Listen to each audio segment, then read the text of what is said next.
negosyo idea naman po natin ngayon ay gumawa po tayo ng tempura shrimp at nagluto din tayo ng dalawang masarap na sauces na babagay po dito. So kung nagpapa-order na tayo online ng mga kakanin, ng mga pagkain, so pwede po natin itong idagdag. At bukod po doon, dahil malapit na po ang Pasko at bagong taon, so bagay na bagay din po ito. So kung pang negosyo, meron din po tayong idea sa pinakang costing po dito kung magkano po ang magiging bentahan po per tub. So kung paano po ito gagawin, tara! Umpisahan na po natin ay ang paggagawa po ng ating mga sausawan. Unahin po muna natin yung ating pong sweet and sour. Gagamit tayo dito ng bawang, sibuyas at saka bell pepper. So mas better sa bell pepper, yung kulay red yung gagamitin po natin. Kaya lang dito po sa malapit po sa amin, ito yung available green. So pwede na din po ito. Gagamit tayo ng food processor para mas pinong-pino. So, segundo lamang po mga katipid tips, pinong-pino na po kaagad. Okay? So, napakaganda nitong food processor na ito. Ngayon, kumuha lamang po tayo ng kaldero. So, pagsasama-samahin na po natin yung ating ingredients. Na bawang, sibuyas, at saka bell pepper. 1/2 cup white sugar. So, dahil walang kulay yung ating bell pepper, so maglalagay tayo ng atsuete powder. Para lang magandang tingnan yung atin pong sweet chili sauce. 1/4 cup ng vinegar. So, ilagay na din natin ang pampalapot. Pwede itong ilagay kapag kumukulo na. Para matyansya natin yung lapot. Pero pag sasabay-sabayin ko na para isang halo na, diba? At yung pinakang tubig po natin. Okay? So, kung gusto nyo na mas madami yung gagawin, so doblehin lamang po natin yung ingredients. Okay, so bago natin makalimutan, dahil sweet chili sauce, so maglalagay ako ng chili flakes. So, kung wala, pwede naman po yung fresh na sili. So, kapag nahalo na po natin ng mabuti, pwede na po natin buhayin yung apoy po natin. At hahaluin lamang po natin ito hanggang sa kumulo, hanggang sa lumapot. So, 5 minutes, malapot na po ito. At okay na po yung pinakang lasa po nito. So, ngayon, iset aside lamang po natin at gumawa pa po tayo ng isang sauce natin para sa mga chikiting natin kasi ito po ay spicy. Okay. So, dito maglalagay tayo ulit ng 2 cups ng water, 1/4 cup ng toyo, 1/4 cup oyster sauce, okay, 1/4 cup brown sugar, pero white yung ginamit natin kasi naubusan tayo ng brown. 2 tablespoon ng cornstarch. Maglalagay tayo ng kaunting luya. So, mas better na pinong-pino. Hahaluin lamang natin ito. At kapag tunaw na yung ating inilagay na ingredients, pwede na po natin buhayin yung apoy po natin. At hahaluin lamang po ulit natin hanggang sa kumulo at lumapot. So, wala pa pong 5 minutes kumukulo na po kaagad. So, pwede na po nating patayin yung ating apoy kasi ito po ay malapot na and then luto na. So, ngayon, gawain na po natin yung ating tempura shrimp. Lakas ng ulan. So, nasa 600 grams yung ating shrimp. And then, lilinisin po natin ito. Tatanggalan ng ulo at saka punong balat. And then, dito sa buntot, hindi ko na siya tatanggalan ng balat. Kasi, kumbaga, pinakang hawakan to natin mamaya. And then, yung pinakang bituka niya. At palalaparin po natin.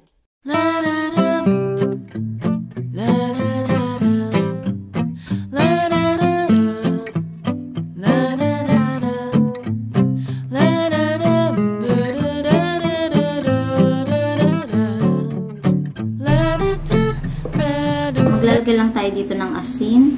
So, konti lang. Tsansya-tsansya. Maglalagay din tayo ng pinong paminta. So, ayan lang yung pangpalasa na ilalagay natin. Pero kung gusto nyo pang lagyan ng iba, so pwede naman po yun. And then, mix lang natin. Pag okay na, iset aside lamang po natin. At kuhanin na po natin yung ating pong mga pang breading. Gumawa na po tayo ng pagsasawsawan po ng ating tempura. Maglalagay tayo dyan muna ng 1 cup ng all-purpose flour. So, kahit anong harina is pwede. Tapos, 1/2 cup ng cornstarch. Tapos, yung pampalasa natin dito, kahit ano pwede po nating ilagay. Pero ako, salt and pepper lamang po yung ilalagay ko. Okay, so kapag nahalo na po natin yan ng mabuti, kumuha tayo ng isang lagayan. And then, maglalagay lang tayo dyan ng kaunti. So, tsansya lang. gagawin natin tong pinakang butter natin, lalagyan natin ng water. So, kapag kulang, pwede naman po natin dagdagan. So, dito na lamang po ulit tayo babawas. Tapos, yung ilalagay po nating tubig, malamig po dapat. So, ganito yung pinakang consistency po natin. Hindi naman po ganong kalaputan, hindi naman po ganong kalabnawan. Okay? So, kapag okay na to, ngayon, kumuha pa tayo ng isang lagayan. At ilagay na po natin yung tira-tira po nating breadcrumbs. So, ito yung ating dry, wet, and then ito yung ating breadcrumbs. Magpapainit na po tayo ng oil.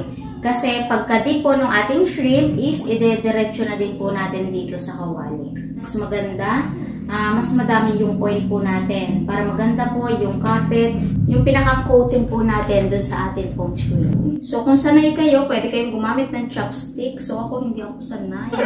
Kaya kamayan na lang natin. So, ilahid-lahid lang natin dyan. And then, ilagay natin dito sa ating pong dry na flour. So, ipagpag nyo lang yan. Ibalik nyo po ulit dito. Sausaw po ulit. Idiretso naman po natin dito sa ating pong breadcrumbs.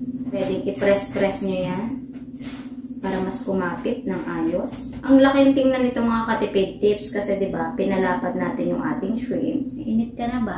Init ka na. Hindi pa daw. No, tayo ulit. Sa ating dry, wet. So ito yung pinakang purpose din nito yung buntot. Kasi doon tayo hahawak. Kaya hindi natin siya pinutol. Tapos, kapag naluto na po natin, mas maganda din siyang tingnan.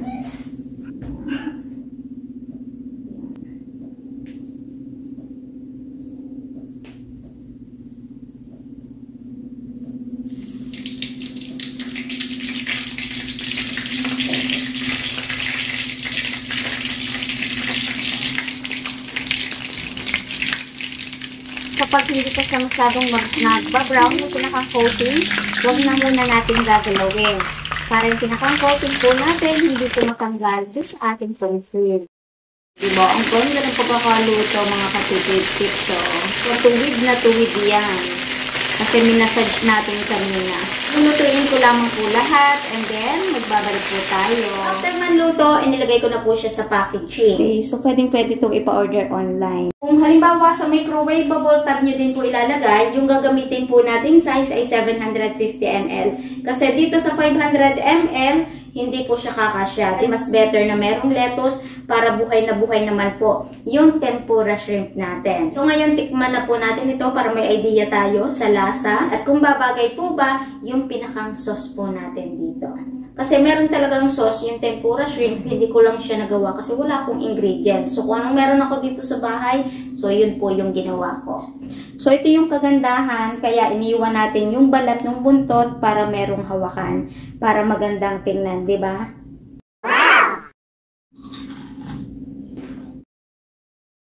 Try na din natin dito sa teriyaki sauce natin. Grabe ang lutong. Super crispy. Yan, ang sarap papakain at syempre, lalo na kung iuulam po natin. Yung ating sweet and chili sauce at yung ating teriyaki sauce, para sa akin, bagay na bagay po dito sa ating tempura shrimp. Sa sweet and chili sauce, syempre, nagpasarap dito yung ating pong bell pepper. And then, yung ating teriyaki sauce, bumagay din po dito sa ating tempura shrimp. Ito na yung alat, tamis, tapos yung lasa ng luya. Ayun yung nagpasarap po dun sa ating teriyaki sauce na bumagay naman po dito sa ating shrimp. Kumbaga, yung luya nakakatanggal lansa. Bagay na bagay dito po sa ating tempura shrimp. So, overall mga katipid tips, nako, itry nyo na po ito. Sigurado magugustuhan nyo po. At ngayong darating po ang Pasko at bagong taon, so pwedeng-pwede po nating ihanda. Pwede po nating negosyohin. Okay? So, ma-maintain lamang natin na maayos, maganda, masarap yung pagkakaluto, masarap yung pinakang sauces natin, maayos yung pinakang packaging po natin. So, pwede po natin itong ipa-order online. So, ngayon, sa magtatanong, Ate Tipid Tips, magkano naman po kaya ang magiging puhunan at magkano po yung magiging bentahan per tag? So yung costing na gagawin po natin, magkakosting pa rin po kayo nasa inyo. Iba't iba tayo ng lugar, iba't ibang presyo po yung mabibili po natin.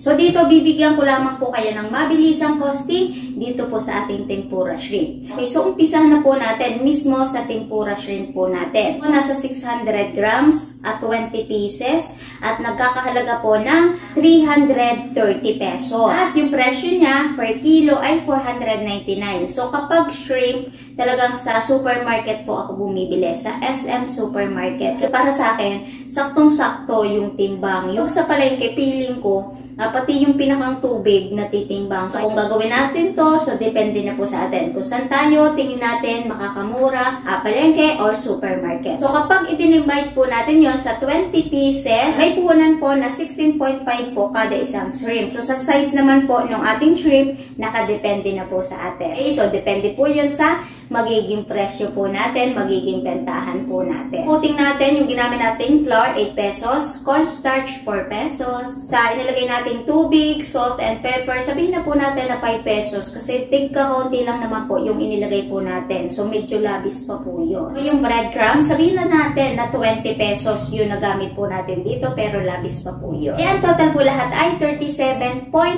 Divide po natin sa 20 pieces. Kaya ang kalalabasan po nun ay 1.85 po yung pinakang puhunan po natin sa ikinote po natin dito sa shrimp. Tuusin naman po natin ay yung ating pong sauce. So madami tayong mapapaglagyan nitong ating sweet chili sauce, ating teriyaki sauce. Kaya mura lamang po yung pinakang puhunan po natin sa mga sauce po natin. Kaya wag na po nating titipidin, di ba? Para makapagpresyo po tayo ng ayos. At syempre, mas masarap yung tempura shrimp natin kung sagana sa sauce, di ba? So, unahin natin yung sweet chili sauce. Onion, 10 pesos. Bawang, 3 pesos. Bell pepper, 10 pesos. Sili natin at saka sa asin, 3 pesos. Asukal, 8 pesos. So, pag samasamahin na po natin kasi tigka-kaunti lamang naman po yung ating vinegar, inubig po natin. Lalagay tayo ng pakulay at yung pampalapot na ginamit po natin. So, sabihin na lamang po natin na 5 pesos. Kaya ang total po lahat ay 39 pesos. Ngayon, i-divide po ulit natin sa 20 na paggagamitan po natin para may idea lamang po tayo.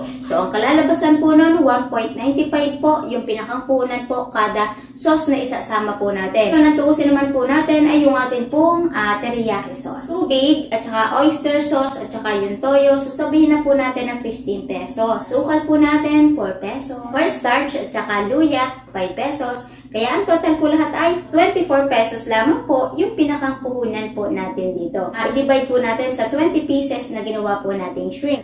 At ang kalalabasan po nun, 1.2 lamang po ang pinakang puhunan po natin kapag nagsama po tayo ng pinakang sauce po natin. So, ang tuusin na po natin ay kung magkano na po ang posibleng puhunan dito po sa isang tab. So, umpisahan po natin sa shrimp, 16.5.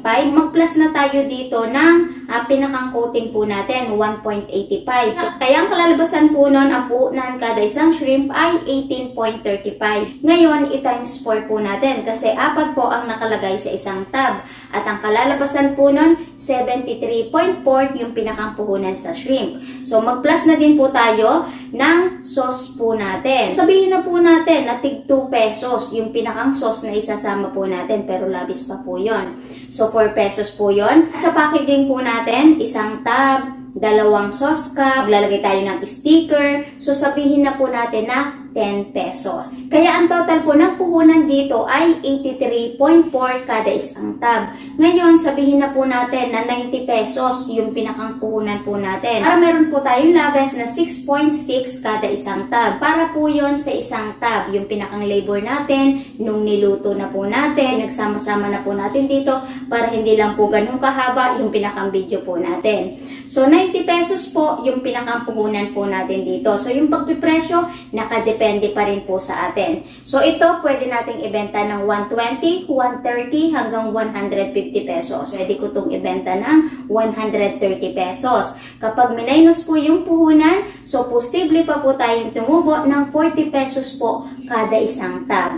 At kapag itinoise po natin yon sa 5 nagawa po natin, so posible po tayong tumubo ng 200 pesos po dito sa ginawa po natin. So, di ba, hindi na masama mga katipid tips. So, dahil nag-uumpisa pa lamang po tayo, so sasamahan lamang po natin ng sipag, tiyaga, at consistent. Okay, so sana meron po ulit akong naidagdag na magandang negosyo idea sa inyo at magandang ihahanda po natin na pagsasaluhan po natin ngayong Pasko at bagong taon. Kita-kits na lamang po ulit sa mga next video po natin. Bye-bye!